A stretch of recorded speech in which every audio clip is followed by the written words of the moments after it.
This is the 5 Point Play Podcast, the Die Hard Duke Basketball Fans Podcast. But we got to take a second to wait on that one because we got to talk about the breaking news here. Mike Elko staying at Duke. No, I'm not leaving. I'm going to stick around. Just kidding. I'm on a midnight flight to College Station going to Texas A&M.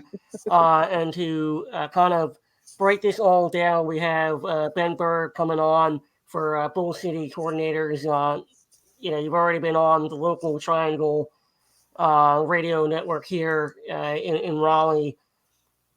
First reactions, Ben, from when you kind of started hearing the rumors to, I don't know if you woke up this morning and saw the news that he was already in College Station, but kind of walk through the last basically 24 hours. Well, when I started, first, thanks guys for having me on. I appreciate it. As you know, we've started getting in touch this year. I've been throwing your podcast into my normal routine now on my Wednesdays, and I love it. And it's been a great listen, and I really enjoy it. So I got to update my blog roll. I got to get you guys on there. But thanks for your work. I appreciate what you guys do, and thanks for having me on. So let me kind of tell you this story. All right, I'm 42. That becomes important later in the story. Okay. So I'm online like 6, 7 o'clock last night, and I see, hey, Elko A&M, something with Stoops happened. There was like a palace coup, whatever. Okay, Fine. I reach out to my good friend Steve Weissman, and he says, you might want to, be alarmed. This could be real. I said, okay. You know what I'm going to do? I'm going to pop open this bottle of wine I was not going to drink tonight. I'm going to start drinking it, right? So I start hearing about, like, I can't remember exactly when, but I start hearing he's not going to make a decision today. It'll take like 24 hours. There's a team meeting at 3 p.m. Okay. So keep your powder dry. Okay. So I go to bed and I get up in the morning because I'm 42. You guys know why you get up in the morning. All right. Everybody's nodding their heads. Yep. It's about 3:30. And I say to myself, don't look at your phone. Don't look at your phone. I look at my phone, and Steve, again, great guy, messaged me to say about 30 minutes earlier to say he's gone. Okay. Didn't sleep great the rest of the night, but he leaves. And excuse me. Adam Gold reached out, and I got to be on his show today. That was fantastic. It was a great time. I appreciate it. Here is kind of my thought on it is to Mike Elko, I'm just going to say thank you. I appreciate you coming on. I appreciate your time in Durham. I appreciate you all that you did. You made football fun for that class, and the people that had been there undercut were in a bad spot. I think we all would agree with that. Yeah. So thank you for that. Thank you for the good almost 2 seasons, but your legacy is not really great. People aren't really going to welcome you back. You didn't leave the school in a position where people are like, oh, God, Elko, Elko, Elko. There's a lot of people who are mad about what happened, and particularly the way that he left. Leaving under the cover of night like you're leaving the Saigon embassy. People have talked about it like the Baltimore Colts. All that is fair. But here is kind of what I go back to on Elko's legacy. And I think that this is where I've come down on it. Look at his roster of who's leaving at the end of the season, whose eligibility is used up, who doesn't have that super senior year anymore. It's going to take 2 to 3 years for a place like Duke to get back to where it is now. And I think Elko is a little worried about a backslide. And he was not going to be a long-termer anyway. He's not like Clausen. I think he's thinking to himself, gosh, if I struggle these next 2 to 3 years, it's going to be harder for me to jump and get that next paycheck. So he's not – I think it's fair to say he wasn't willing to put in the time, the work, and the effort to get it back up so that when he's in year 5 or year 6, he can leave and go somewhere else. If he'd left after year 4, fine. Left after year 5, nobody could really complain about it. But this kind of stuff that we're starting to hear about, maybe he didn't get enough NIL support or whatever, you're in your 2nd year, man. I mean, I've been married almost 20 years. where our relationship is now, it took time to get it there. It takes time to get it. But I think it's a good analogy. Well, yeah, and I think kind of what you want to take away from this is, one, never get mad at a player for chasing a dollar ever. Okay. Elko got everything he could have wanted at Duke, except apparently he may not have gotten as much NIL coming into year 3 as he would have liked. Okay. We'll see. We'll learn more about it. But I don't get what he possibly could want to leave for, because that A&M job, I don't think it's a great job. Those are kind of my thoughts on it. There's some fans who are really anti Elko right now and all that. They hate A&M, whatever. And to steal a line from the TV show True Detectives, don't do that, man. That just gives you cancer. Okay. I mean, just you don't have to root for him, but I wouldn't spend time rooting against him, if that makes sense. Yeah. He's gone. He was here. He's gone. Let's just hope Nina King knocks it out of the park with the next hire. Let's all get behind Nina, and let's go get somebody good, and let's make Duke football good again. Yeah. Great point. That was kind of where I thought about it, because you're always going to have your fans that I get it. You're a huge fan. You're angry. You feel cheated. But the way I look at this situation is, okay, we move on, whatever, this is what the program is. We have to put all of our faith and resources now into hoping that Nina can find the right person. And to me, and I want to hear your thoughts on this before we open it up to everybody else, is who is that right person? Because I kind of look back at some of the other coaching changes that have happened in college football over the last handful of years. One team that I thought did it correctly was when Brian Kelly left Notre Dame and they promoted Marcus Freeman, who had no head coaching experience. But the players loved him. It helped keep continuity in the program, and he can learn on the job. I'll just be honest, I look at Duke as a stepping stone program. I think that it's a program that you get a nice young coach in there, try to build some sort of, character building program where there's a real feeling that you're at Duke. And I thought that Elko said all the right things while he was there. But to your point, he was there for a cup of water, and then he bolted at the first opportunity that he could, especially when he saw what the roster construction was going to look like next year. So I guess my question again is, who do you believe would be an ideal hire for Nina King? That's a really good question. It's hard to answer. There have been a lot of talk about people. Signetti at JMU is a guy who's come up.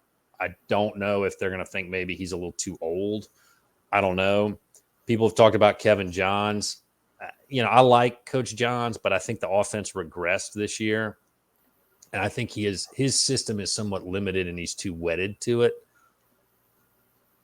We'll see. People talked about Jim Knowles. I don't see that happening. I'm not saying it'd be a bad hire, but I think Jim Knowles is, I'm a big Roman history guy. So I'm just going to get into a pairing. I thought Cutcliffe and Knowles, to an extent, were like Augustus and Agrippa. Agrippa was the general so that Augustus could be the emperor, right? And without the two working together, it doesn't work. And you're seeing that at Ohio State now. Everywhere Knowles goes, he's that number 2 guy that you have to have, which is fine. I don't think he's necessarily going to be a number 1 guy. So I don't know if he's the answer. One thing that has come up, though, is the coach at Marshall. I think his name's Huff, last name Huff. Mm-hmm. That's an interesting that's an interesting hire for a couple of reasons. He's doing a good job, 1, and 2, it'd be the first black head coach at Duke. I mean, that's right. I think that's a big deal. And from what everybody has said, he's got a good reputation. And maybe he'd be a guy who would look around and say, look, why don't we have butts and seats? Why are we going to play Tennessee? Why are we going to play UConn? Why aren't we playing North Carolina Central every year? Yeah. I mean, why don't we have a series with them every freaking year to get the other school in Durham and to get their fans there? Virginia Tech has had to deal with him for a few years now, and that's kind of been the consensus with him, is that he's scheduled some tough competition for Marshall just to kind of build that reputation of them not being afraid to play anybody and play wherever. It's not a bad look, man. It wouldn't be a bad look. It wouldn't be a bad look. Oh, I think it would be an interesting one. Durham is not for everybody in the sense that Duke is a difficult program, so you got to make sure culturally there's a fit. But if Steve Weissman mentioned him today on the OG podcast, and you look at what he's done. I mean, maybe he says let's get Charlotte on the schedule every year too. Let's get our non-conference games more North Carolina based, so that we can put butts in the stands. And you talk about the culture with Durham too. I mean, first black football head coach at Durham at Duke I feel like would connect with the city pretty well. You know what I'm saying? And Duke has always been so separated, and some of the basketball guys did a great job, especially Nolan Smith did a great job of connecting the city with the team and with the university. And then I feel like this would continue that connection. It really would, and because I feel like that connection's been broken since Nolan left. I think you're right. I think you're right, and I think that I'm kind of torn on this. Adam and I discussed this today, both on and off the air. Is do you want to get somebody that fits kind of the Cutcliffe model, who's going to be there for a long time, who maybe, someone had mentioned Dan Mullen, like a guy who'd got run out of a school, who's going to come back and be there and not want to leave?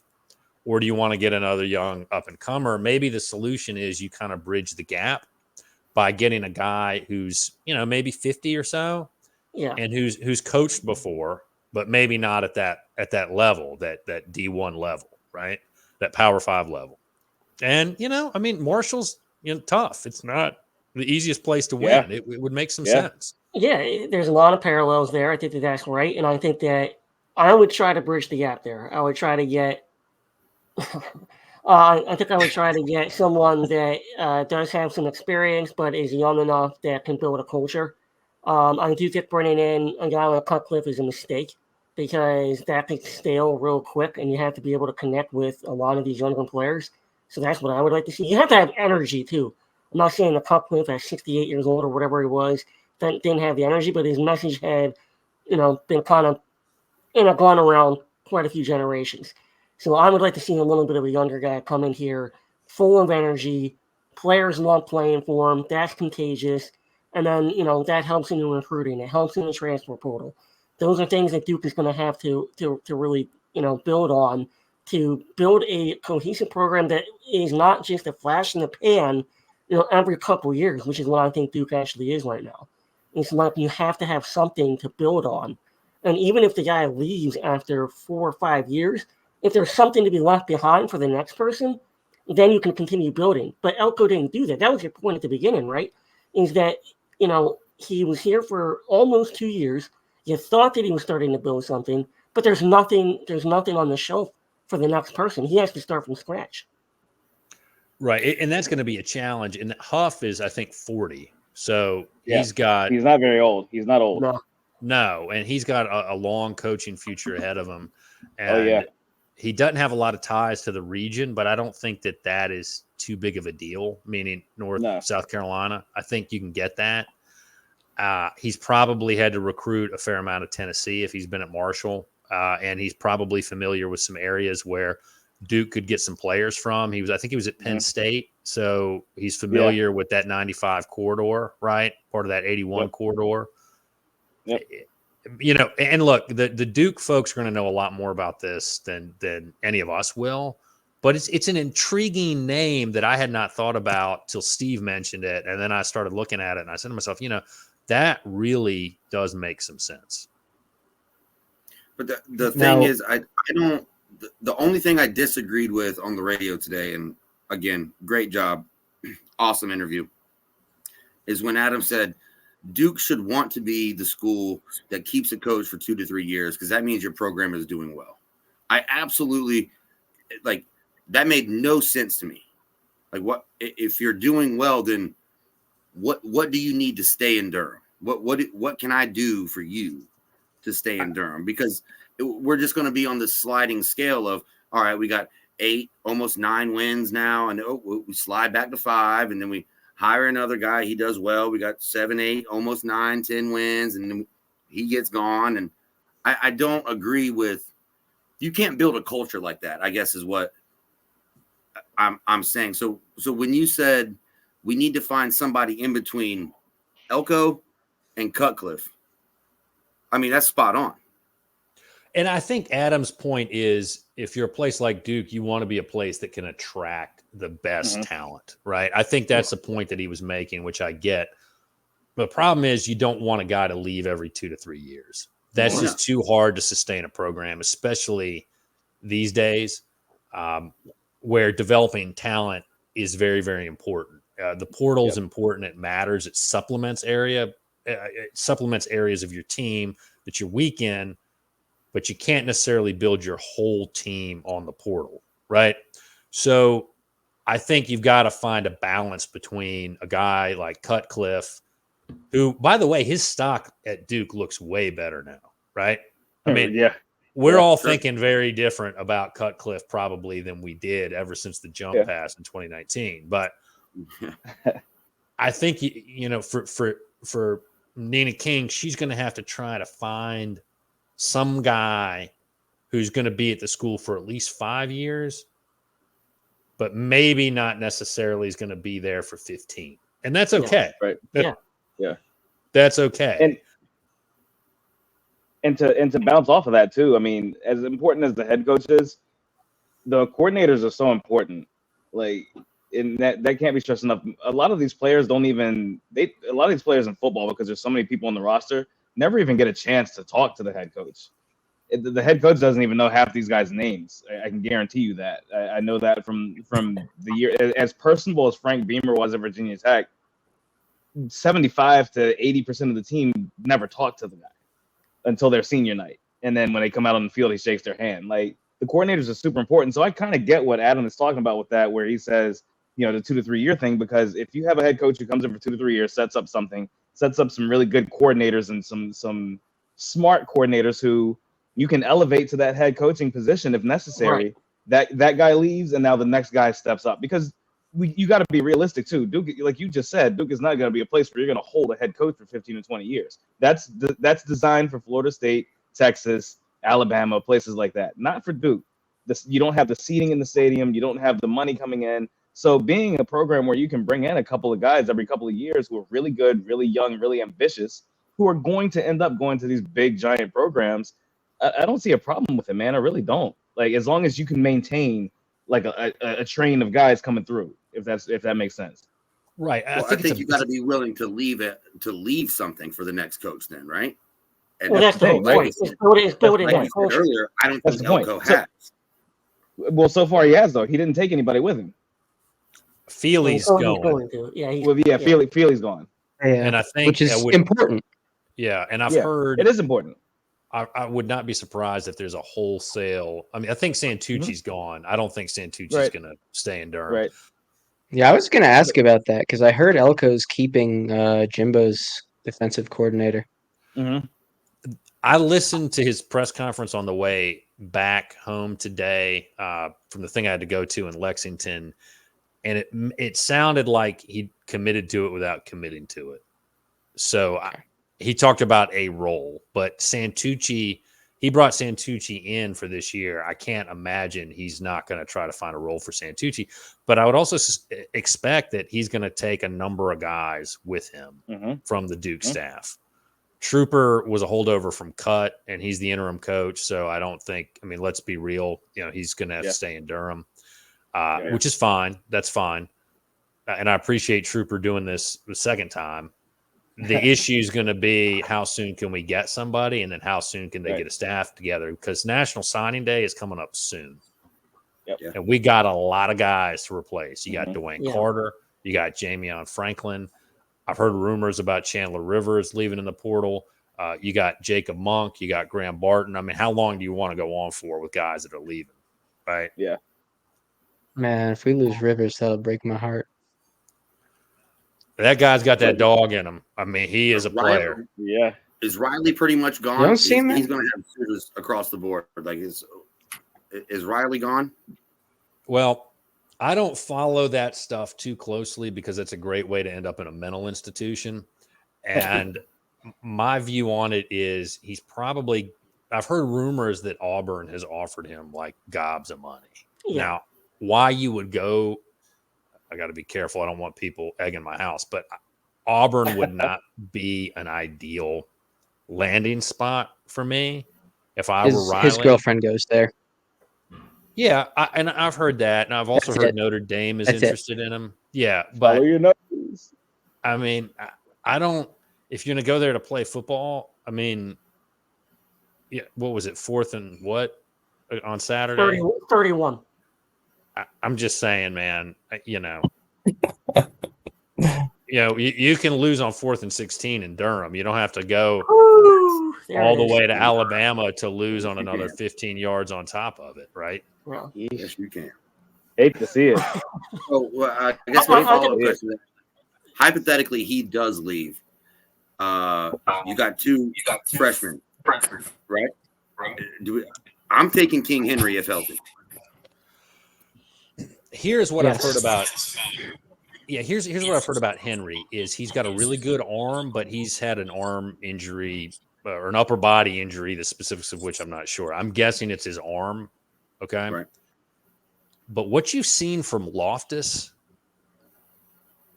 has been impressive as a true freshman. Yeah. And just looking at what they did, and I was at the NC State game, and I think Beelan was hurt in that game, and that's why they didn't run as much. I'm not saying that was the game where he got hurt. I think it had gone on longer than that. But it'd be hard for me not to give an edge to Loftus. He has a little bit – he's a better passer than Thomas Sirk was, but he's got some of that Thomas Sirk, okay, the game's on the line. I'm going to take this over, and we're going to make something happen. I mean, it would be hard for me. And then I don't know if I think the kid's name is Tyler Cherry, who's one of the quarterbacks they got coming in. Yeah. He's supposedly really good. He's going to be an early enrollee or was planned to. But, I mean, that Loftus kid, he made some plays. True. Didn't Henry's brother commit to the program, right? Didn't Henry's brother commit to the program, or has he committed yet?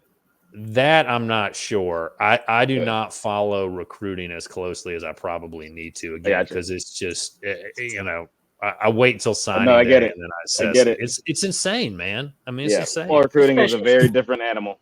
Right. Yeah. It's very different than our recruiting. Very different animal from basketball recruiting. Absolutely. So to kind of get you out of here, I told you it'd be 15 to 20 minutes, we're only at 23, so I appreciate you sticking around. But overtime. I'm happy to stay, man. This is a good talk. It's a great talk, and I could go on for an hour talking about this because it's something that I'm very interested in. I think that in terms of what Duke fans need to be realistic about is the type of program that you are, but more importantly, the type of program you want to become. And so getting pissed off about Elko, to me, is a waste of my time. I mean, it's whatever. He's gone. Move on and trust that Nina Kane can do the right thing here, because I think that is really where that's where she can make her mark. And if we have a lot of trust in Nina Kane, and I do, then we should be fine. Like, it would have taken Elko 3 more years to build this thing back up, bring in the right person, build your new culture, and start from there. Like, what do you tell Duke fans? Here's what I tell Duke fans. All right, I'm 42. I remember Spurrier leaving, and I remember being upset as a kid about Spurrier leaving, and my dad saying, "Son," again, not sure why he raised me to be a Duke football fan. I'm going to address that with him tomorrow. I gotta have some speaks with the man about that. But he said, "Son, he's going to his alma mater. You can't blame the guy for going to his alma mater." Now, I think today is our day to be upset at Elko, primarily for the way that he did it, and for the fact that he's not leaving a legacy behind. And we just extended him, right? Yeah. I mean, we haven't even gotten into that. What did he get? Like a 7-8 year extension or something? He's on the same track as Shire. Exactly. Yep. Yeah. But okay, he's gone. what we have seen since 2008 is that Duke is willing to commit the resources to win and to compete. What have we done since then? Well, we've beat Carolina. Okay. Elko didn't, but we beat Carolina. We won a Coastal, and we've been to a bunch of bowl games. Okay. Including a Peach Bowl and a Sun Bowl. Okay. We can do it. But we have to understand that we're kind of like Wake Forest, right? You're somewhere in that 5 to 8 win range. And if things go really well, maybe you get to that 10 or 10 plus season, 10 or 10 plus 1 season. So just be patient. Next year was always going to be a rebuilding year anyway. If you were going to buy season tickets, go ahead and buy them. Don't get upset because Elko's not there. Just go ahead and buy them. If you want to support the Durham Devils Club for NIL, go ahead and do it. Don't let the fact that Elko is not there anymore be the reason for you not to do that, because this program can be special. It's not going to be in Alabama. It's not going to be a Penn State. It's not going to be in Michigan. It's not going to be in Ohio State. That's fine. It's not going to be in LSU either, and that's okay. But we can put competitive, good, entertaining football out there, and we can have a lot of fun with it. We've shown we've been able to do it through 2 head coaches. Yep. Okay. Yeah. So that's important. That's such an important point, man. Like, for the fans, don't give up, man. Like, seriously, continue to sell the stadium out. Continue to sell it out. You got more seats now. You got all the other things. You got the more resources and things. Like, continue to use that, because the only way you sustain it and the only way you keep these head coaches that you want is by buying the tickets. Like, so continue to support your team, because if you don't, I will tell you right now, if you don't do it, it will tank. I promise you. I've lived through it. I've seen it already. And you know what? Even during the bad Virginia Tech years, they sell out. Yeah. No, we've only missed 1 bowl in the past. At the Virginia Tech only missed 1 bowl in the past 30-some years. So, like, the fan interaction is so important, and the fans committing to the program and donating the money and buying the tickets and things. It's super important, man. It really is. It's more important than the head coach. It really, because you get the head coach by putting the money into it. Absolutely. So look, I'm going to buy my season tickets, my general admission season tickets for next year. I'm going to do it. Folks, if you're thinking about it, you're on the fence, just go ahead and do it. It won't kill you to do it for 1 year. There it is. Good point. Perfect. Y'all heard it. Heard it here. No, Ben, appreciate you joining. If you want to stick around for the rest of the podcast and talk hoops with us, you're more than welcome. I'll do it, man. Absolutely. Oh, let's fucking go. Let's do it. Let's get it cracking. A full collab. So John Shire announced that he's leaving. Oh, I'm sorry. You heard it. Next play. Coach K said next play. All right, so let's talk hoops. Duke had 3 games that we kind of all figured that we would win. Kind of beat up on Bucknell, kind of beat up on LaSalle, and then it took us 20 minutes to shake off the tryptophan, the cranberry sauce, and the TK, time out. Yeah. TK, who was the second game? Who'd we play? LaSalle? He said LaSalle. LaSalle. I'm sorry. I forgot the Philly guy wants to correct everybody. I was going to let you slide. That's them. No, that's my city. You disrespect my city. The Philly guy, obviously the Eagles are, hot as fire. Talk about 4th and 31 from Auburn. That was about as equal. If you're a Buffalo Bills fan, you got to be just hurting today. Jake Elliott is that dude. Super Bowl until proven different. All right, let's get back on track here. Sometimes, Ben, we get off the rails a little bit. But Pablo hasn't had a chance. All right, Pablo hasn't had a chance to chime in yet here, so let's get him in for his expertise in the hoops. Just kind of break down those 3 games, what you saw, what did you like, what didn't you like. Obviously, that first 20 minutes against Southern Indiana, if I pronounced that correctly, didn't go the way we wanted to. But what did you take away from that 3-game segment we had? It's funny. Well, I mean, we did what we were supposed to do. We handled our business.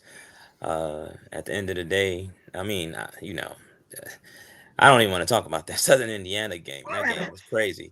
That game just took way too long to, figure things out. But That's a game that Shire got the technical in, right? Yeah. Nah, that was Bucknell. No, that was Bucknell. Yeah, that was Bucknell. Tyrese got the technical. Tyrese got it. Yeah, sorry. Okay, Tyrese got it. okay. Yeah. That's when he caught the dunk off the give and go. Yeah. Okay, yeah, nah, Yeah. man. At the end of the day, what I'll say is this, man, is that we got to start. We can't start out slow like how we always start out, man. We can't keep doing Right. that. They got to get over the hump.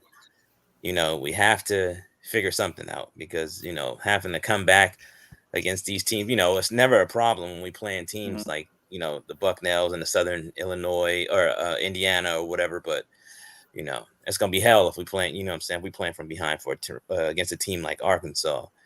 Right. Especially in their building, you know what I mean, where they'll have the 6th man at, you know what I mean, then you count the ref in too, probably the 7th man. So, at the end of the day, man, we gotta figure something out, man. We gotta figure something out quick. I think that they'll come out ready to play, but we'll talk about that Arkansas game later. But I mean, I like what I saw overall, and I know we talked about a little bit. We were talking about that today. TK is just and Jack. We was talking about Tyrese just being aggressive, man. I think that's where it starts at. And it could be contagious, what I mean, with his play. So, we really got to get him going into an offensive groove as far as aggressiveness. And I think that'll set the tone for us and we'll be okay. Yeah, Jack, I was going to kick it over to you real quick. We'll get to UD in a second, but I wanted to bring Jack in on that point because, we were talking about it. The Tyrese thing, to me, is the biggest factor in this team's ceiling. If we can, it's not like he's playing poorly, but we just kind of expect so much more because he has the potential to do so much more. So again, part of our group chat today is talking about him being more decisive, more aggressive, committing to what we know he can do because it's going to open up so many different things for his teammates. Kind of talk about what you'd like to see Tyrese Proctor do, especially if we get into these bigger games, Arkansas, then the first league game, and then we have Baylor up at MSG. So what would you like to see from him? I want to see Tyrese get to the hoop more, be more assertive with the ball. Like he's a great point guard, but he's being really too passive, which is a thing you can do as a point guard. Shockingly, he is the best player on the floor a lot of the time, and he needs to play like it. He's a projected lottery pick. I mean, yeah, he's great at creating for others, but he needs to create for himself. He gets to the hoop, which he's really good at doing. It opens up the defense. It lets him kick out to shooters if they're open because the defense will collapse on him. He's got that height advantage over most people that are going to be matched up with him. I really think just him being more aggressive with the ball and just trying to get the easy two is going to be that's instrumental in opening up the offense for the team. And they've really been playing with way less spacing than they should be. And I think that's part of it, if I'm being completely honest. Get more space by collapsing the defense in.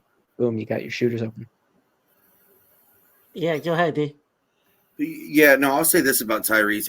He needs to have a switch where he's not a pass first point guard. Like at some point, he needs to be like, okay, I've got to score 28 points now. And that is something that he can do, but I don't think we've seen him flip that switch just yet.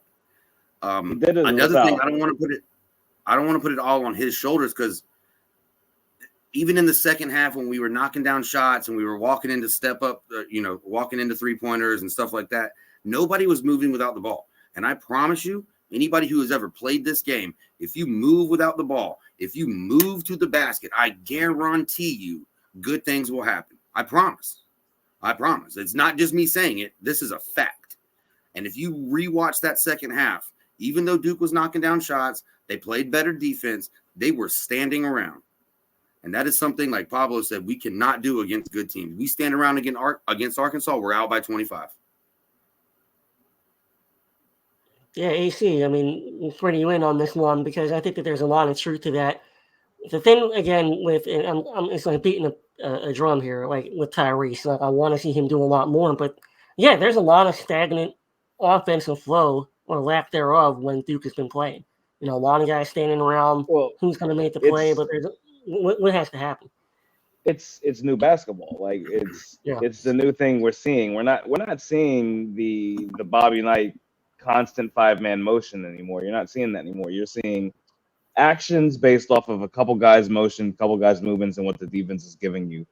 And honestly, the only player that I saw in the last 3 games that really kind of played that old school, like, move with the ball type of thing was actually TJ Power. And with his 3 threes that he hit against, I think it was LaSalle, he moved with the ball. Like, his last 3 was beautiful because Caleb Foster drove into the lane all the way down to the block, and the entire time TJ Power shuffled down to the corner and had his hands ready for a 3 the entire time. Caleb Foster did it against Michigan State, and it was beautiful. So it's not something you see all the time, but it's also not something I think that we are lacking fully, because let's keep it in context. We're still playing some bad teams, and John is still a young head coach. I think he's overcoaching.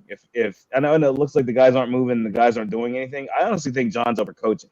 Because if he just wanted to take the leash off, we would have beaten all of those teams by 30, 40 points if we wanted to.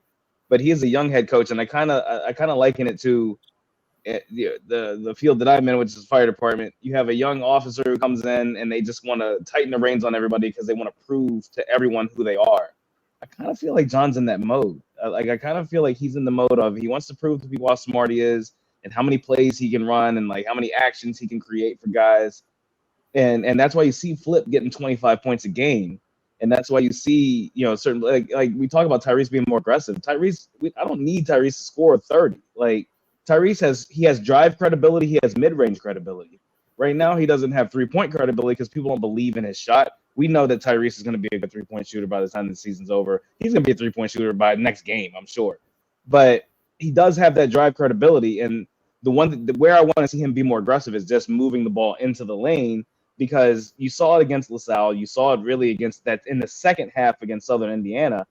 Every time he drove to the basket, he drew 3 guys, and everything was open for the guys on the interior. Like, we had like six straight field goals from just dunks and layups under the basket because Tyrese Proctor drove. So we need more of that and more of the efficient shots. And let's continue to talk about that, because this team is still doing what we did last year, 69 to 70 possessions a game. We're not above that 75, 74 possession a game threshold that I'd love to see this team be above. Yet we're still scoring almost 90 points a game. So, and I know the competition isn't great, but we had bad competition last year, and we were scoring 70 and 60 points against terrible teams.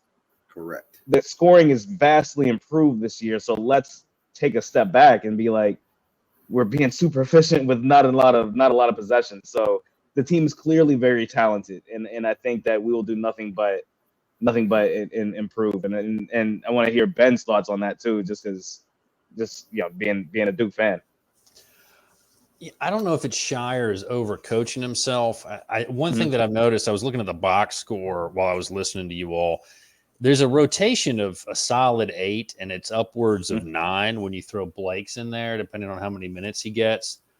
Yeah. That's uncommon for Duke. But I also think this is part of the problem. We talked about this before we got started. I think there's too many guards on the floor at a given time. And I think that's where Proctor is struggling.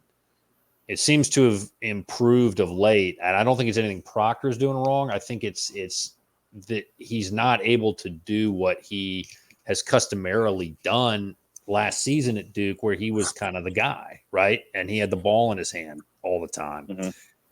So I think that Shire's challenge is going to be to find a way to balance the minutes of the guys that are there while letting Proctor do what he's best at, right? I hadn't really thought about the lack of motion beyond, and I think that's a good point. I want to watch that a little more closely.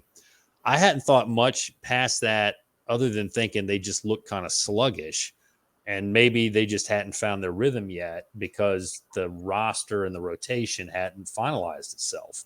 But I think that you're onto something there. But I do think that the big challenge for Proctor that Shire's going to have for Proctor is finding a way to maximize his ability given the number of guys he's got to get minutes for. Yeah, I think that one of the things that you want to kind of find out, especially in these 3 games, and it's something that we talked about, was trying to get people to kind of understand what their roles are. And that's a huge reason why those 3 games are so important. And we do have a couple games against Charlotte and Hofstra where we can still try to, finalize what that rotation looks like. But at the end of the day, like, what we need is people to understand what exactly their roles are. And in my opinion, Pablo, I want to get your thoughts on this again, is that Tyrese Proctor has to be that guy. You always hear the analogy, like, you're giving the keys to the Lamborghini. Drive it like a Lamborghini. Put your foot on the gas and control this team. You're not driving a Prius, Like, take over. Be that guy. Because after you do that, you establish yourself as the guy.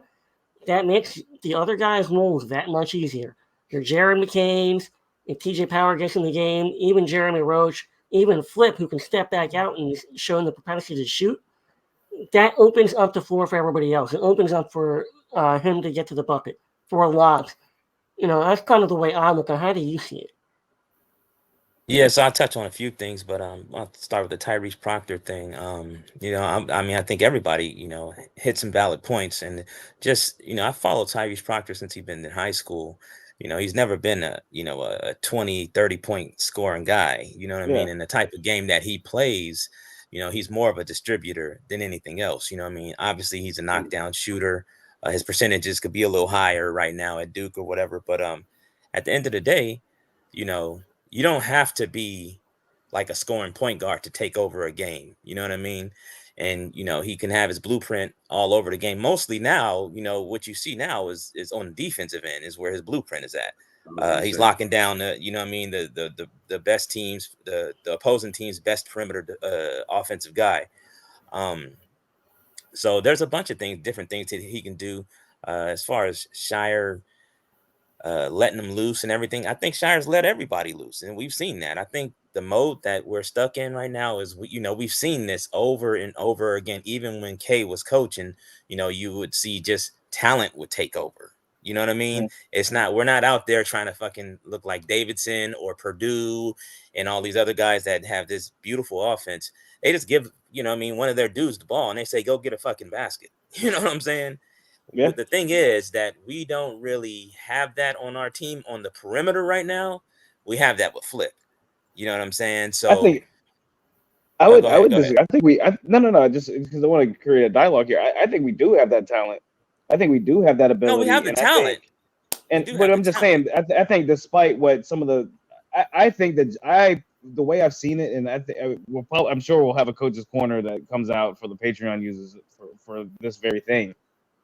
What I have watched and seen, I think I really do. I'm not saying he's holding them back. I'm not saying that. I'm not saying this is a Roy Williams thing where you have to do what I say you do. And I'm not saying that at all. What I'm saying is I think John used these 3 games as practice because we didn't have a lot of practice between the holiday, between some of their midterm exams that they had and stuff. You're not getting a lot of practice. And we've had a lot of games. And the same thing happened last year. We had a lot of games early on in the season where John had to use games as practice versus practice as practice, where a Coach K schedule would look like you stuff a bunch of games in early November, you come out for Feast Week and do some kind of multi-team event, either in Hawaii or Chicago or somewhere else, and then you come back and then you play like maybe 3 games between Thanksgiving and Christmas. Like you might have 3 games under Coach K at that point in time. And that's just the level he elevated to, and that's the thing he understood. Whereas with John and Nina, the way they've scheduled, John has put together a very aggressive schedule with the amount of games that they played. So he's got to use games as practice. And that's all I'm saying. I'm not saying that John is a bad coach and needs to go or anything, all the stuff that we're seeing on Twitter. I am saying that I think he's using the games as practice, and he hasn't actually let the guys loose the way they could be loose. That's all I'm saying. Yeah. That's all I'm saying. Yeah. No, and if you look at the offense, I think anybody that has like a coaching eye, you don't even really have a coaching eye.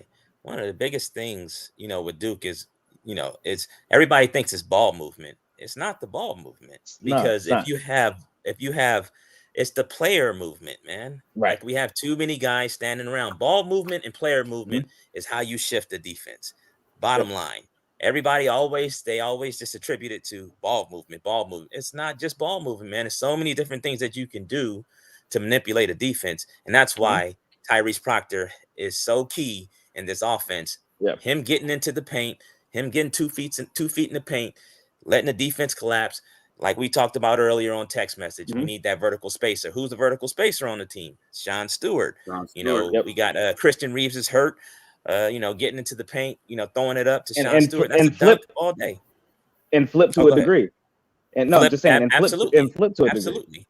Absolutely, flip to a degree. But that's the thing, though, is that we have to, we really have to. I think Shire really has to get these guys moving. You know what I mean? That's the biggest thing. We have everything that we need on offense. We have guys that could get in the lane. We got lethal shooting.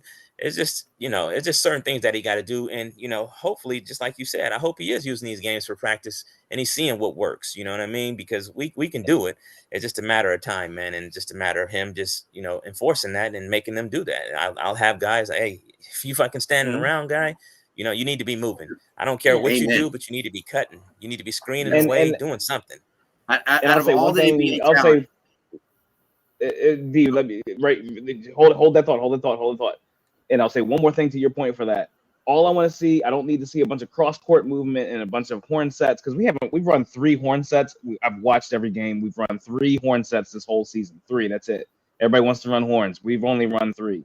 That's a set play. Everybody wants to see a bunch of set plays. Well, all you need to do legitimately with the way John's running the offense is just drop with the ball when it drops down to the paint and just have guys in the corner set up. We've talked about a million times about that, D. Or up top, when you're at that free throw line extended, have somebody right there on that wing extended, and you have to have a shooter available there. And I think that's what we've been trying to do. We just haven't looked to that cross court the way we needed to because, like we're talking about Tyrese being more aggressive, the LaSalle game has been one of the only games where he's consistently gotten into the middle of the paint to make that cross court pass. And go ahead, D. Yeah. No, I mean, you're absolutely right. I just, like, sometimes watching this Duke offense, I want to just scream at them like what I tell my kids' basketball team, like, don't stand still, move without the ball, like, stay between your man. It's very simple. Like, when you think about it, like, Tyrese drives to the lane. Well, 3 people collapse, man. We don't need 4 people standing around the 3-point line. Somebody, Mark, please come to the front, like, come to the box, and it's a simple drop into his vision. Pass. You know what I mean? Like, drop into his vision. That's it. Yeah, drop into his vision. If you're standing still on a basketball court, 9 times out of 10, you're probably doing something damn wrong. And that's why having 2 bigs is so important. We saw it last year at UConn. UConn was so good because they had 2 bigs that were capable. And they had guards that were willing to look to those bigs, but they also had guards who had the shot credibility and the drive credibility. Like, everybody talks about, we need to move to, the Warriors only have 1 center. That's not basketball, man. Don't try to do what the Warriors do. Nobody can do what the Warriors do. You can't do that. But if you it only took the Warriors 2 of the greatest shooters of all time and one of the best defenders of all time. Exactly. If you have 2 bigs who can occupy space and occupy a defender, your offense will look so much better than what it actually is. No matter how good of a coach you are and how genius you are with putting together offensive plays, 2 big men who are capable of occupying defenders is key. And that's the thing we've seen with this team. Everybody is sagging off of one of our bigs, whether it's Ryan Young, Mark Mitchell. They're sagging away from that person and creating double teams on the other side. So those guys have to create something else. Ryan Young, we saw him. He put up a 3-point shot against LaSalle. I loved it. That was awesome. And I wish it dropped because I would have my pants would have been gone. But it didn't happen. You would have been so overhit. Oh my God. No pants. I will say with Proctor and also Flip just getting down like from free throw line extended down into the paint. When Mark is there in that dunker spot, the amount of times that the defense just completely hones in on whoever it is with the ball and just leaves Mark open for like a dump off pass into an easy dunk. That needs to keep happening. It only happens once or twice a game. It should be a no-brainer, right, Jack? Me and Pablo talked about on the first coach's corner against Arizona, Ryan Young at the free throw line as opposed to the 3-point line. That has changed how the defenses do everything because now you have to be occupied by Ryan Young because he's the free throw line. Correct. Yeah. No. It's a matter of it's literally a matter of 15 feet. As little as that seems, 15 feet makes a difference in basketball. Hell yeah. That's significant. But it also helps when, the defense is clearly strategizing to say, okay, Mark Mitchell, you're out there on the 3-point line. We're just going to sag off you and we're going to clog the lane. So why are you still standing out there? You know what I mean? Like, you have to do something else to get yourself, open and help your teammates out a little bit. Kind of like that, to your point, D, like, just standing there doing nothing doesn't help you out. So we got to do a little bit something different to switch it up and make it easier on yourself to get buckets. And I thought he did a pretty good job, all things considered, in those 3 games, getting himself involved. He had a big game against Bucknell, played solid against LaSalle. I thought, You said it right. You said it right. Yeah, There you go. You said it right. I'm gonna piss everybody off. All right, so let's move to the next segment. Hold on, real quick. Ben wanted to say something real quick about Reeves. Ben wanted to say something quick about Reeves. Oh, my fault.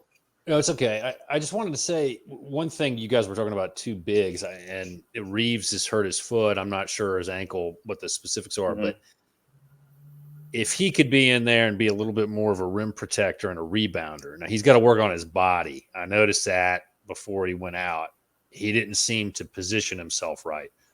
But that would really, really help to get Mitchell a little bit more freedom to where he doesn't have to be entirely like a Karl Malone down low, which is kind of what he's evolved into in a little bit. And I think that's okay.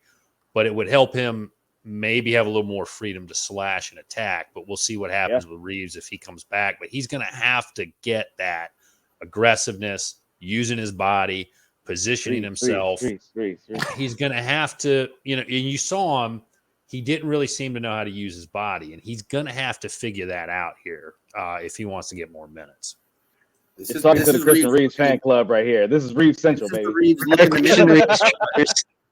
This is what we've talked about for 2 years now. This is Reeves look in the mirror moment. How bad do you want this? Do you have a dog? But that's the thing. He right now, I don't even want to put that at him because he just can't do it physically right now because he has an injury. I get it. We've said it. We said just wait until January. Just wait until February. Christian Reeves is coming. The fans have already given up. They've already said he's a waste. They've already said John Shire's a waste. And all the fans on Twitter is such a toxic place, by the way. they've all said it. He's a shell of comments. And that's the beauty of this team. This team has so far to go, and we're already so good. That's why I'm like, the ceiling on this team is incredible because with all the things we're talking about, we have so far to go, and we're going to go there. Like, we will go there, but fans have already given up, so it's cool. I've already seen that our ceiling is round of 32, so it's cool. But people shouldn't be negative. We're losing to Texas Tech off the rip. Yeah. People should not be negative towards Reeves. It's just this is something he's got to learn how to do, right? Yeah, he's got to learn, and he's got to be healthy enough to do it. He hasn't been healthy enough in his entirety at Duke to even be able to do it. Correct. But that's part of it, though, is that you have to be available. And he hasn't been available, and I'm not availability saying that's his fault, but availability is an attribute. Like they say it in football all the time. Availability is an attribute, and he will get there. I promise he's going to get there. And Pablo talked. He has talked about Christian Reeves so often. We have all talked. Like, this is the Christian Reeves fan club right here. This group, and Ben, you are included. This is the 6 of us right here. Whether you want to be or not, I don't know, but you're included now. All right, we got to move this thing along. We got to get to the stock market. Give me the. We've thrown the timer away. That's gone.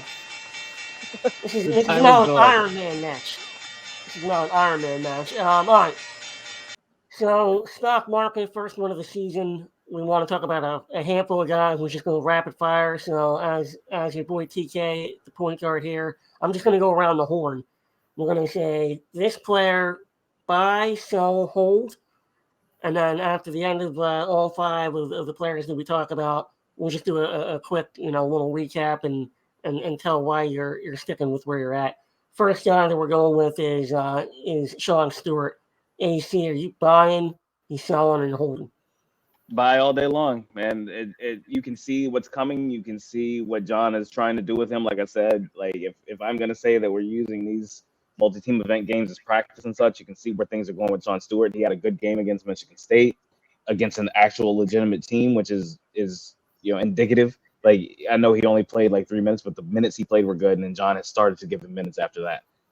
Sean Stewart, get it in right now while you can, because the things he does on the court it's absolutely insane. The jump ability, the speed down the floor. I mean, he's down the floor at the rim before the ball has even made the second outlet pass, and it's like, Jesus, like this dude is so fast. Like his athleticism is off the charts, and it's we haven't seen anything like that at Duke.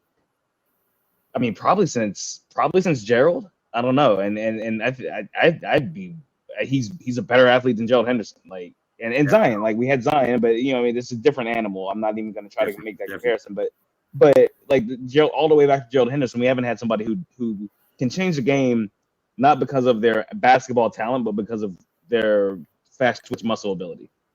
If that makes sense. Yep. Jack, what do you got here? You buy into?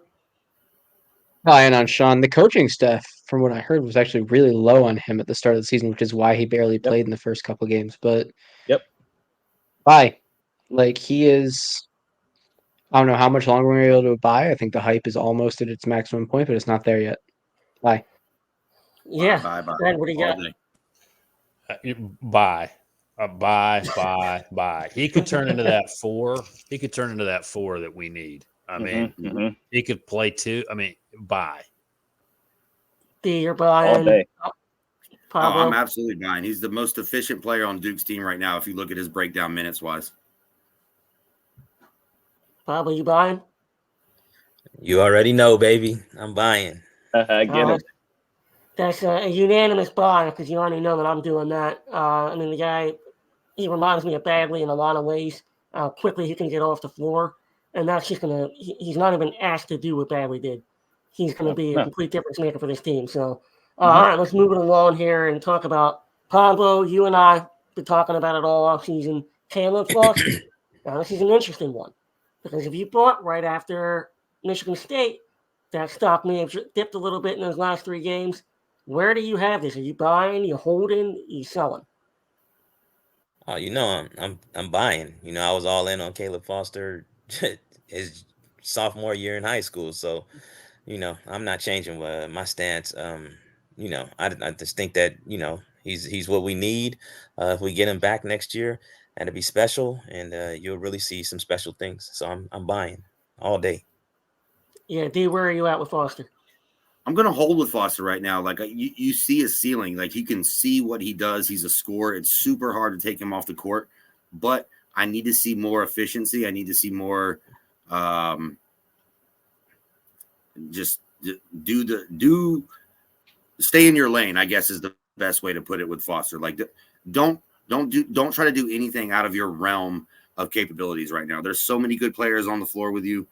If you see an opening, take it. If you're open, shoot it. But don't try to be Superman out here. You don't need to do that. So I'm going to hold on. I'm going to hold with Foster.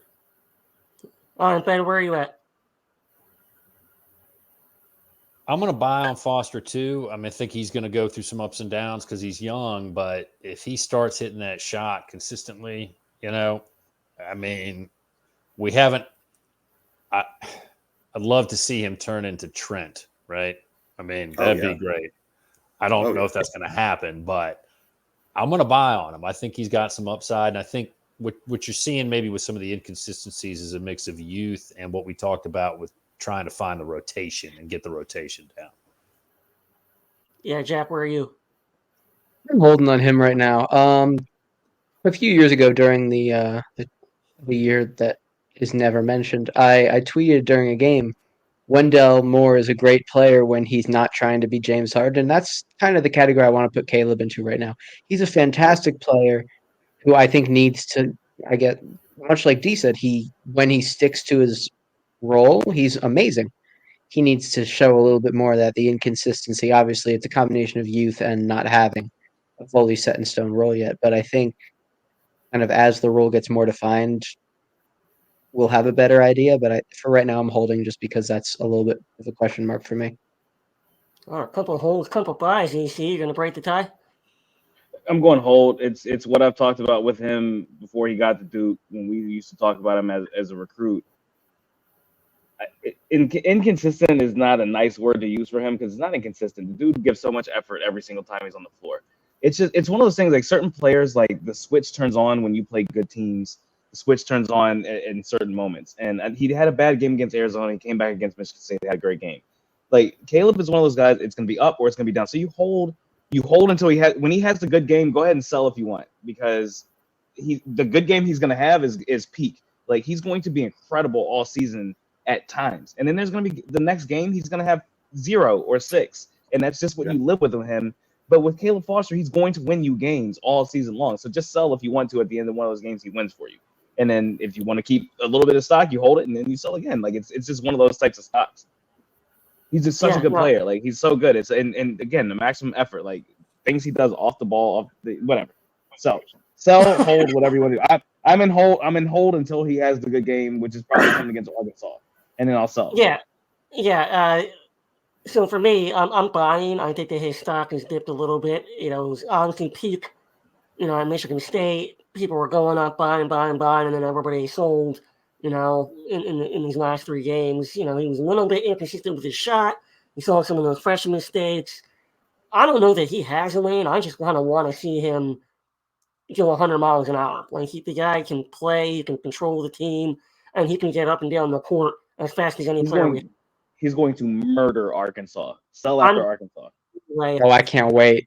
That's why I'm buying as much. If its stock's low a little bit right now, I'm buying as much Foster stock as I possibly can. Yeah, he's going to have some of that Luke Kennard, where he's going to put up 18 and then put up 0. He'll put up 14, put up 0. I can live with it, though, because I'm not asking him to do what we probably need a Luke Kennard to do his freshman year. So, yeah, I'm buying all day on Caleb Foster. Let's move over to an interesting one here, his counterpart, McCain. This is going to be a good one, AC. I want to start with you. This was your guy during the offseason.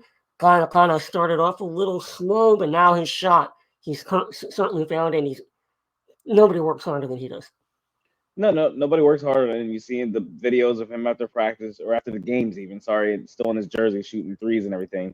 I like Jared a lot. Again, he and Caleb both, regardless if their shots falling, they still make good decisions on the court in terms of movement, in terms of being in the right place at the right time. That's why Jared McCain had 10 rebounds against Bucknell.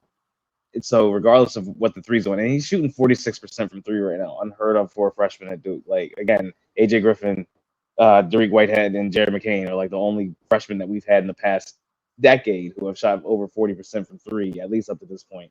So I'm cool with Jared McCain. Gary Trent was never over 40% from 3 at his time at Duke. I thought he shot 42%. Did he at the end of the season? Check that out, because I don't think he ever shot over 40% at Duke. I'm gonna check. I want to say he ended at 38, and I don't think at any point in time he was ever over 40. Either way, if he was still a great shooter. I love Gary Trent. Believe me, I love it. But just it's hard for my point is it's hard for freshmen to shoot, and I love Jared McCain, so I am on the buy. I'm on the buy. You can buy or hold with Jared. If you already have stock with Jared, just hold it. If you don't have any yet, buy, because he's also going to be like Caleb, where there's going to be games where he just elevates and his shot will fall certain games, and he's going to look like a rock star. So you can sell after that. Yeah, Jack, I don't know if you had a chance to AC, it went to in the Kansas game, he brought it to 40.2. Okay. Lord. All right, so what do you got, Jack? Are you buying, selling, holding on Jared McCain? I'm buying on Jared. Oh my gosh. No, this is a kid who's from the West Coast. He grew up a Kobe, he's a Kobe fan. He's from LA. This is a kid who you can see that in, like AC said, after the games, he's still in his uniform, putting up shot after shot. He's working his ass off to get better. And, the box score might not be there right now. Like, he's had 1 or 2 like really standout games, but you can see it. Like, the jump shot's consistent at this point. Like, he had those 2 threes on consecutive possessions from opposite sides of the court. And I want to say that was the LaSalle game. And the shot just looked identical. It had the same exact result on the at the hoop. Like, it was the same exact type of swish on the net and everything. It was kind of crazy. But you see he's putting that work in. He's going to be a really good player, I think, by the end of January. And people are not going to be questioning his starting spot. So I think you buy on Jared and thank me later. I agree. I think you. Go ahead, D. No, I was going to agree. Like, I think you buy on Jared, and dare I say, I don't want to compare the two because they're different players, but we might have seen Caleb Foster's best game when it was against Michigan State. I don't think we've seen. Very possible. What? I don't think we've seen McKinney's best game. I mean, maybe not. Maybe not. But what I'm saying is, we might have seen the best of Foster. I don't think we've scratched the surface of the best of McCain yet. When Pablo starts combing his beard faster, you know he's. I was going to go to Ben, but I think we got to go to Pablo here. I hope I'm wrong. Go ahead. Let Ben get it. Ben, talk about Jared McCain first. I gotta cool down. I'm buying. Let Ben do it. I'm buying McCain. I think he's settling into his role. And I think that's the big thing with this team is guys settling into their role. He just seems like he's doing better. I mean, I think it's him and I think it's Proctor finding that comfort zone with each other. And I think they are getting there. But I'm buying. Yeah, I'm buying too, and I'm giving my time like they do in the Senate. You know, I'm aligning my time over to Pablo. Go ahead, roast. Hey, I had to put the shades on. I followed you for the shades. He tried to blindside me with that one, but I'm buying all day. I mean, that's not well. I know it's about McCain, but just a little bit about Foster. Like, there's no way that's going to be his best game. We'll see more of that, and we'll be lucky to have him next year. To be honest with you, but I'm buying with McCain. He's starting to, he's already carved out his niche, from day one with Duke. But his shot's starting to fall now. I mean, he's playing good. And this is exactly, what we thought would happen. He came in, super popular, got the TikTok thing going on. And the kid is just a gamer. He's won at every level he's played at. He's from Sacramento, by the way, Jack. But I just had to throw that out. I knew that. I knew that. And with McCain, real quick, Sacramento. Okay, just want to make sure. Yes, he's Sacramento. That's my mistake. And the one thing with McCain is different from Foster. I think Foster's role is actually carved out. I think his role is come off the bench, be a scorer that we need. McCain's role is carved out. I don't, unless somebody's injured, I don't see McCain's role changing. There's no reason to change his role. There's no at this point, honestly, there's no reason to change anyone's role except for maybe Sean Stewart and Christian Reeves. Like, let those two do what they do. Everybody else is like Ryan Young is who he is, Flip is who he is, Roach is who he is, McCain is who he is, Foster is who he is. Like, that's a good place to be, quite honestly. Yeah, and so we're going to wrap up the stock segment here with we just have one left, and I am going to pull an audible here from what we originally had on our list. You brought up the name, so Ben, I'm going to give you the first chance here to buy, sell, or hold on the fan favorite Ryan Young. You got to buy him, man. If you bought him already, you got to hold him. I mean, he's not going to be the guy who's going to get you over the hump in every game. There's going to be guys that can out talent or out ability him or whatever. There's not going to be many guys who are going to outwork him, though, and he's going to fight. I mean, it's not going to be every time. He may miss shots, he may not put you over the edge, but it's not going to be for lack of trying. He's going to give it his all every single play, every single game. He lays it all out there. I mean, he is a guy. You need a guy like him on your team contributing minutes. Maybe he's not the best offensive player.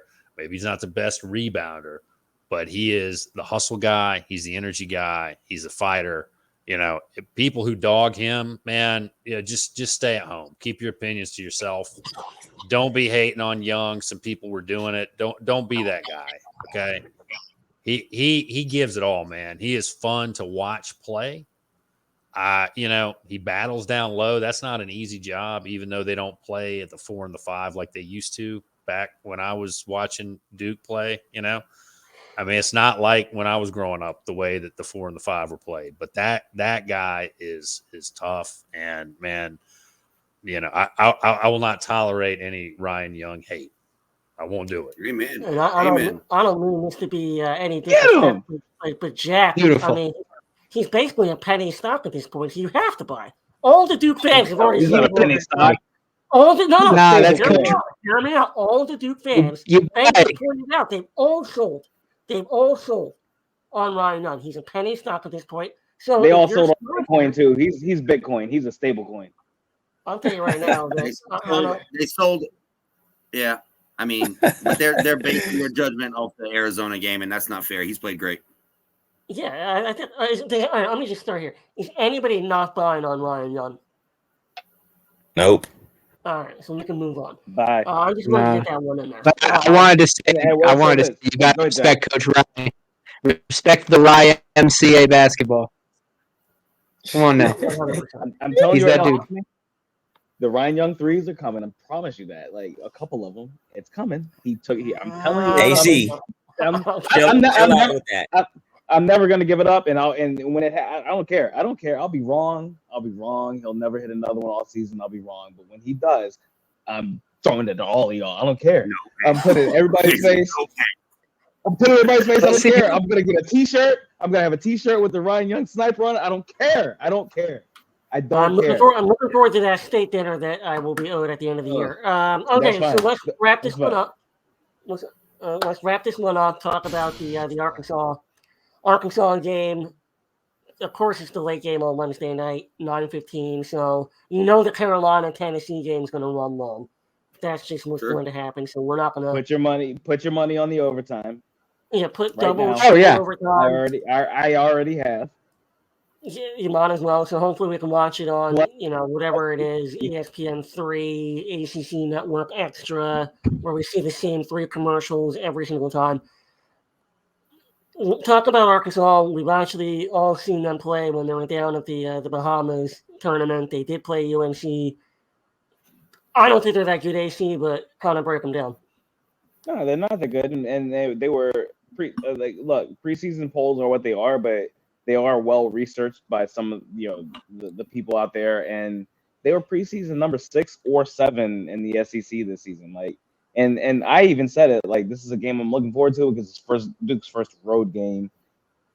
Road games are what they are, but I mean, Arkansas has some good. Was it Tremont Mark or was it Brazil who got hurt? I think it was Mark, right? Mark. It was Mark. Yeah, Mark got hurt. So it'll be interesting to see if he actually plays this game. I mean, the guy was in the hospital. He made the trip back. I doubt if he plays. Yeah, it'll be doubtful if he plays, and that's their best player. Like 18 points a game, that's their best guy. But they have a big guard rotation. L. Ellis is not bought into Eric Musselman's program whatsoever right now. He is angry on the floor. He is not happy, and it is clear. So as good as Bud Walton Arena can be, and they will be from the start, if John if he says, go play, if he says, go do your thing, this is not, I don't care what the rotation is. I don't care what sets we run. Go do what you do, my best 5. If he does that, we're going to run them out of the building off the start. And this should be a double-digit win. So give me, and I'll go ahead and give you a score prediction now. Give me Duke on the road. We'll shoot less than what we normally will. So give me Duke 79. Give me Arkansas 62. Wow. Coach P, what do you got here? Obviously, I got us winning. I think the game will be a lot closer than what AC said. Just some keys to the game, man. Like, Arkansas, they have like you said, they got a big guard rotation. They seem to be. It almost looks like Arkansas is fighting against each other when you watch them play. Yep. They're like, hey, you shoot the ball. They're like, nah, I'll take the ball this time and shoot it. And they just don't understand what's going on. But I'll tell you this, all that shit is going to go out the window and they're going to play like world beaters against fucking Duke. I guarantee you. I guarantee you that they figure it out. Yeah, they might figure it out. I think one of the keys to the game, though, I think Mark Mitchell would be very, very key if he can keep Trayvon Brazile in check. Yep. Keep him off the glass and be a presence on offense to kind of draw him away from the basket because he's really good at weak side shot blocking and he's a really good defender. If we could keep him away from a flip, I think we'll be okay. So I got Duke. I think we win this 71-65. Pablo, is it fair to say that Brazile is like he's Keyshawn Johnson, but there's no other help? If that makes sense. He's Keyshawn and there's no other center to help him and draw attention. Like Keyshawn could sit back and you could put the other center on Flip. Like Flip is going to eat this game because unless Brazile is on him. And if Brazile is on him, then Mark needs to throw away the 3-point shot because your 3-point shot is terrible. throw it away, and get inside and get us 2-point shots. Because otherwise, if we play into their hand is going to be force us to shoot threes. It is. Yeah. And if we play into their hand, then we're toast. But I don't think we're gonna do that because you saw us force the interior the last 2 games in that MTE that we just had. So you'll see. There's definitely gonna be times just for just cross matchups and things like that. Mm-hmm. There's gonna be times that Brazil, who probably is their best overall, their best defender. But I think that they're gonna start Mekhi Mitchell on Flip. The good thing about Flip having Mekhi Mitchell on him is that Mekhi Mitchell is severely foul prone. He's the type of guy that foul out in the first half. 3 fouls in 30 seconds. You know what I mean? Yeah. And that's Flip's advantage. You know what I mean? He doesn't need to outmuscle him, but he can, he can use his perimeter abilities to, just go around him and score on him or whatever. But I mean, there's gonna be a lot of times that they're gonna stick Brazil on Flip, and Brazil he can hang with Flip. And be honest with you, he can hang with Flip on the perimeter or if it's in the post. So as that's long why as Mark we get an aggressive Flip and we get Flip and if Flip isn't in foul trouble, we win this game easily. If Flip gets in foul trouble, it can be a long game. Right. All right, Jack, what do you got for a prediction here? I'm just going to get right into that. 78-69, which is the score of Coach K's last win, which was against Arkansas. I think Duke wins. I think it is a decently close game for a while, and then Jeremy Roach. I feel like this is a Jeremy game for some reason. I agree. I think he's going to take over. I think he's going to take over down the stretch. He's going to give Duke the separation at the end, and it's going to be a close to double-digit, if not double-digit win for Duke. D, what do you got? No, basically what Jack said. I was just waiting to say this is Jeremy Roach coming out party this season. He's going to go crazy against Arkansas. I just have a feeling. My Magic's number is 80, so I'm going to go 81. I think it's going to be a lot closer than you guys. I don't think it's going to be quite double digits. I think they pull away at the free throw line. I'm going to go 81-73. All right, 81-73. Ben, we'll wrap it up with you. Give us a prediction for Wednesday night against Arkansas. I'm not going to give you a score number. I'm terrible at that when it comes to basketball. Oh yeah, we're not wizards over here. All right. Well, give us the football version. Okay. What I'm going to say is that I'm going to take the Blue Devils to beat the Razorbacks by somewhere between 5 to 9 points. Could be more than that, depending on if they foul late and then the game gets a little out of hand, meaning Arkansas fouls late. Musselman will rip off his shirt at some point when he gets teed up. Let's go. So I think that's going to happen. But I'm taking the Blue Devils, man. And I like the idea of Roach just taking that over, but it would not surprise me if Mitchell just starts clearing up a bunch of stuff in the paint, getting rebounds, putbacks, things like that. I could see that happening too. Mitchell's got that toughness about him, and he's a fighter, and this could be a game where they need it. But that's my prediction. There we go. I got Duke in this one, 79-74. Little lower scoring and a little bit closer than some of you guys have it. But if we're gonna, call out some of the players that we expect, I'm gonna put my money where my mouth is. I'm saying Tyrese Proctor, give me 20, give me 8. Lock up Ellis and whoever else he's matched up with. So let's go Duke. Let's Wednesday night, 9:15 p.m. ESPN. Ben Bird, man, appreciate you coming on the podcast. Yes, sir. Salute, Thank bro. you, guys. Thank you. Thank you so much. I appreciate it. Where can we find you, Ben? Where can we find you and interact? Hit me up on Twitter at Duke FB coverage. I had what I thought was a hilarious series of possibilities for people to take over for Elko today. And you can also go to. What about Coach Prime? What about Coach Prime? Can Coach Prime come to Duke? Dion, let's go. I mean, anybody can take a plane trip here, but I don't see overnight. that. But I think check us out at our website, bullcitycoordinators.com. We've got, if you like, some me and my friend Tim, we've got some old time mountain music tunes up there too occasionally that you can check out. We put some recordings up there. So, but check us out and interact and go Duke. Go Duke. Go Duke. Go There Duke. it is. So Duke. Coming on, man. Let's get it done. We're in full on basketball season now. So let's get this W. Let's start setting the tone for the rest of the year. Let's get a couple more, rack them up. Let's go Duke. We're eating bacon, baby. Duke. Wednesday. Let's go. Let's go Duke.